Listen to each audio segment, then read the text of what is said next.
வணக்கம் நண்பர்களே, இது என்ன வாழ்க்கடா இது vlogs எபிசோட் கடைசி. இதுக்கு மேலே ஏதாச்சும் டிரான்ஸ்ஃபர்மேஷன் வீடியோவில் இறங்கலான்னு இருக்கேன். வீடியோவை என்னைக்கே ஒரு நாள் எடுத்தது, அதுக்கு இப்போ தான் வாய்ஸ் கொடுக்குறேன். இந்த வீடியோவை மங்களகரமாக மதியானத்துலேருந்து ஆரம்பிக்கிறேன். ஏன்னா காலைல சுத்தமாக ஃபோனில் சார்ஜ் இல்லை. இன்றைக்கி பார்த்தீங்கன்னா பாய்ஸோட மந்தி போகிறதா ரொம்ப நாளாக ஒரு பிளானு. அதை இழுத்தடிச்சிட்டே இருந்தாங்க. ஆனால் அதுக்கப்புறம் இன்றைக்கி தான் போனோம். நாங்கள் தான் ஃபஸ்ட்டு கஸ்டமர்னால ரொம்ப லேட் ஆகிட்டாங்க. அப்புறம் மந்தி வந்ததுக்கப்புறம் நல்லா சாப்பிட ஆரம்பிச்சிட்டேன். ரொம்ப நாள் ஆச்சு, வயிறு முள்ளாக சாப்பிட்டேன். அப்புறம் பார்த்தீங்கன்னா சாப்பிட்ட வேகத்துக்கு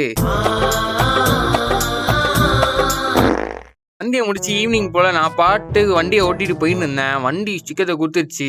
முன்னாடி போகுது வருது அப்படியே ஓடி இருந்துச்சு. அப்புறம் ரேப்பிடோ போட்டு வீட்டுக்கு போகலான்னு பார்த்தா எக்கச்சக்க காசு கேட்குறாங்க. அதெல்லாம் நமக்கு செட் ஆகாதுன்னு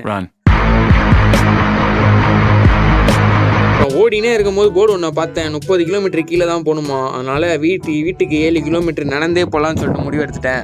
போகிற வழியில் ஒருத்தர் கடலை போட்டுட்டு இருந்தாரு. நம்ம கொஞ்சம் தாங்கன்னு சொல்லிட்டு கேட்டு வீட்டுக்கு கடலை போட்டேன் போயிட்டேன். அப்புறம் அவ்வளோதான் இந்த வீடியோ. சீனானது வீடியோ.